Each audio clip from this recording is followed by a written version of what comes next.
amigos, se acerca el día del debate presidencial o los debates presidenciales 2021. Hablaremos sobre la participación de los candidatos a la presidencia y la influencia que tienen en el electorado peruano. Hoy vamos a conversar con Enzo Higuera, él es analista y especialista en marketing político. ¿Cómo estás, Enzo?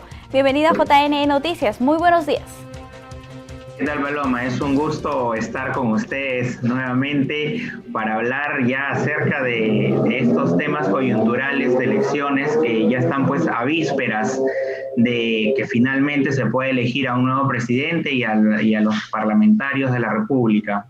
Así es, Enzo. Hay mucho que hablar al respecto. El debate de candidatos presidenciales 2021 se realizará en 3 fechas, el 29, el 30 y el 31 de este mes. En cada fecha van a debatir 6 candidatos que ya han sido seleccionados a través de un sorteo. Ahora, en estos momentos hay un porcentaje de electores que todavía no han definido su voto. La pregunta es, Enzo, si es que estos debates van a ayudar a estos electores todavía indecisos a determinar por qué candidato van a sufragar este próximo 11 de abril. El debate va a ser es de hecho uno de los ítems más importantes de la campaña, de todo lo largo de la campaña electoral, considerando que por otro lado tenemos este contexto de información de muchos candidatos presidenciales y al Parlamento, pero que finalmente el debate les va a poder llevar a tener eso concreto, esa idea clara, esa idea principal que va a tener cada uno de los candidatos. Entonces va a haber toda la opinión pública, además que va a estar conectado, va a tener una impresión en el público, en principio que no se ha decidido, pero que además la decisión la puede llegar a definir el último día o el mismo día que va a votar, ¿no? Pero por otro lado, el impacto, uno de los recuerdos más importantes que va a tener va a ser este debate presidencial, la impresión, cómo reaccionaron los candidatos, cómo contestaron, qué dijeron y qué no dijeron, ¿no? Si el candidato está seguro, inseguro, etcétera. Entonces, esta impresión, esta foto es muy importante para ellos, pero que también, ojo, históricamente ha pasado, puede llevar a que un votante decidido termine cambiando su voto en favor de otro candidato.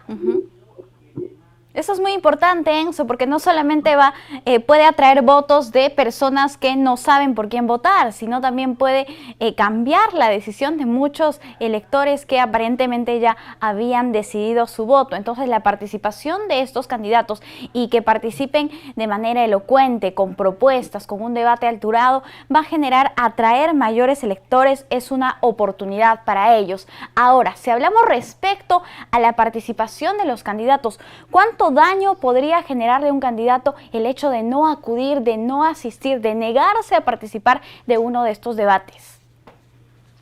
Mira, yo me voy a hechos concretos para no solamente hacer interpretaciones o suposiciones.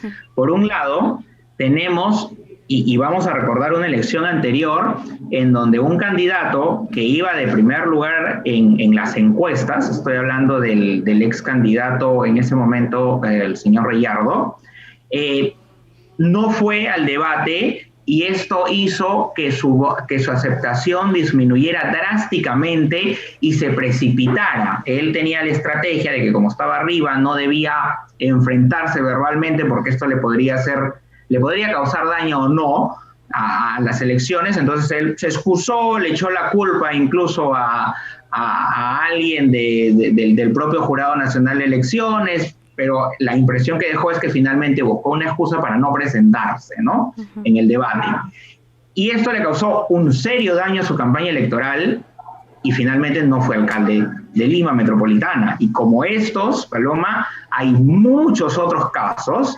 Recordarás, por ejemplo, el enfrentamiento que hubo entre Alan García y Popio Olivera, en donde Popio Olivera aprovechó su tiempo, si bien es cierto, más que en proponer ideas, en insultar y tener adjetivos calificativos contra Alan García.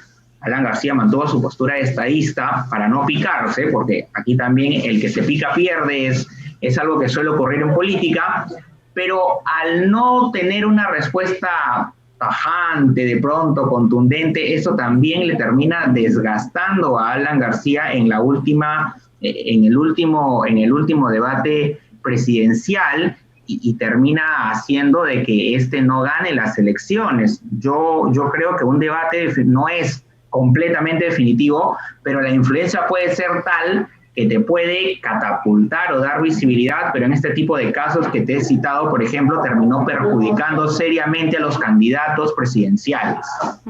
Bien, es un tema que hay que tomar en cuenta. ¿Cuáles son los otros aspectos o qué recomendaciones le darías tú a un candidato que va a participar en el próximo debate?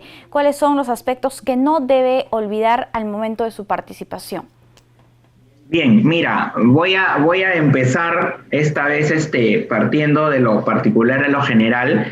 Te pongo un ejemplo para luego ya irnos a las ideas principales.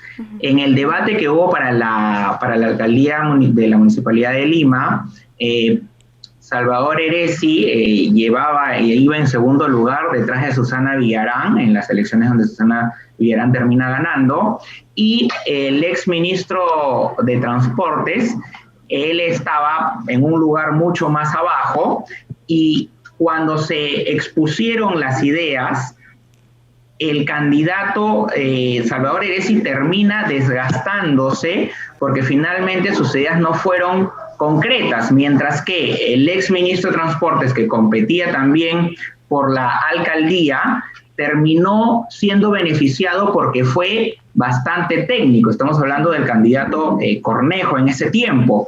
Entonces, él se mostró técnico y mostró las ideas concretas que tenía como propuesta para solucionar los problemas de Lima metropolitana.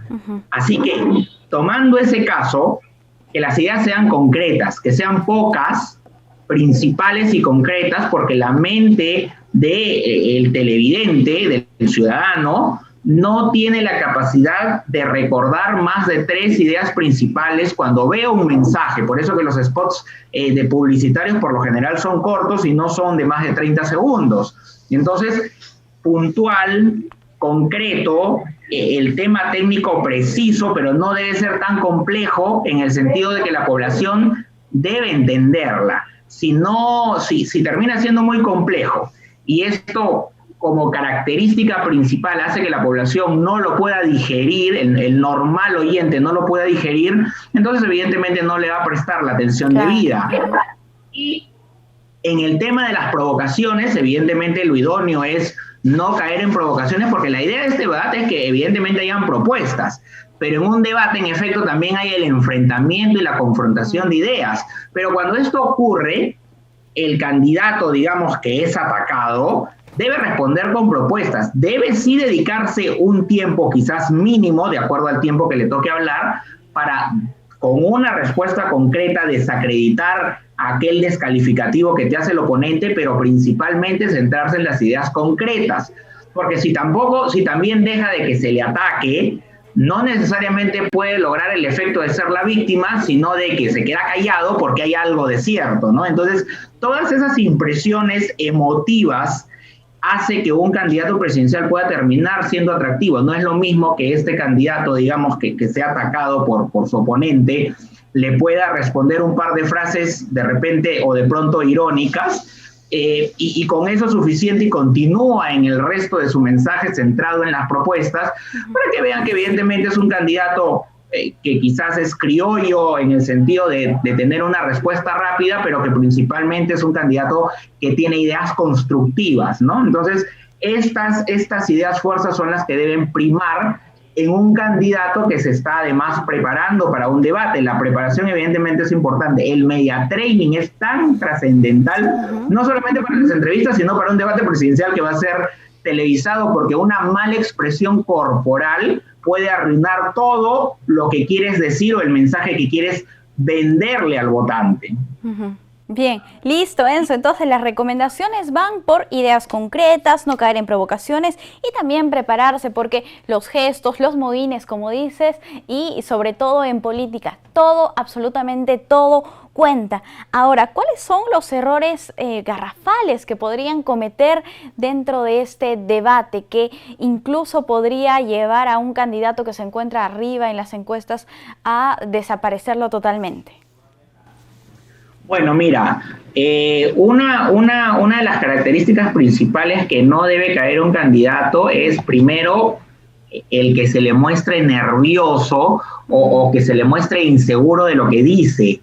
Otro tema principal es que las estadísticas que vaya a mencionar, si es que la va a citar, que debería además, porque un candidato que planea gobernar el país también es un estadista y un estadista conoce de estadística, ¿no? Entonces, debería mencionar algunas cifras, pero estas cifras tienen que ser reales, concretas, de fuentes verificables, porque después del debate puede quedar muy bien aparentemente en el debate, pero puede haber otro candidato que conozca las cifras y si este candidato exageró, se olvidó de las cifras o se confundió de las cifras por quizás el nerviosismo del momento, su oponente, al saber, puede evidenciar de que este candidato no está debidamente preparado. Y si no lo hace ningún candidato en este debate presidencial, lo va a hacer la opinión pública. Así es. Que obviamente va a ver los videos a través de las redes sociales y el internet. Entonces, este tipo de situaciones pueden ser muy garrafales y pueden terminar catapultando pues las posibilidades presidenciales que tenga un candidato, el no estar preparado, el mostrar no solamente la postura, sino la manera en cómo debe dirigirse a la población, cómo debe enfocarse en las cámaras, etcétera, ¿no? Estos elementos que son aparentemente complementarios terminan siendo trascendentales en un enfrentamiento cara a cara entre los candidatos. También existe el tema de las provocaciones, que muchas veces pueden ser o por parte del candidato o previas al debate entre los miembros que acompañan al candidato. Entonces, este tipo de situaciones es una estrategia que a veces en el pasado se ha utilizado con la finalidad de poner nervioso a un candidato político, ¿no? Entonces, este tipo de situaciones de ir frescos, de ir serenos, de ir confiados, pero después de la preparación, por supuesto, oportuna y necesaria para el debate más importante de sus vidas probablemente. Así es, Enzo. Y qué bueno que mencionas esto de la verificación de datos porque en el momento que se dé el debate hay medios de comunicación que se dedican a hacer fact-checking y seguramente lo van a hacer el día del debate y también van a estar siendo verificados al momento. Entonces tienen que ser muy cuidadosos con lo que vayan a decir a la población. Y finalmente el ganador de este debate tiene que ser el electorado, que tiene que emitir un voto informado, un voto responsable el próximo 11 de abril. Enzo, muchísimas gracias por acompañarnos aquí en JN Noticias. Gracias a ti, Paloma, como siempre un gusto. Hasta una próxima oportunidad. Amigos, vamos a hacer una pausa y volvemos.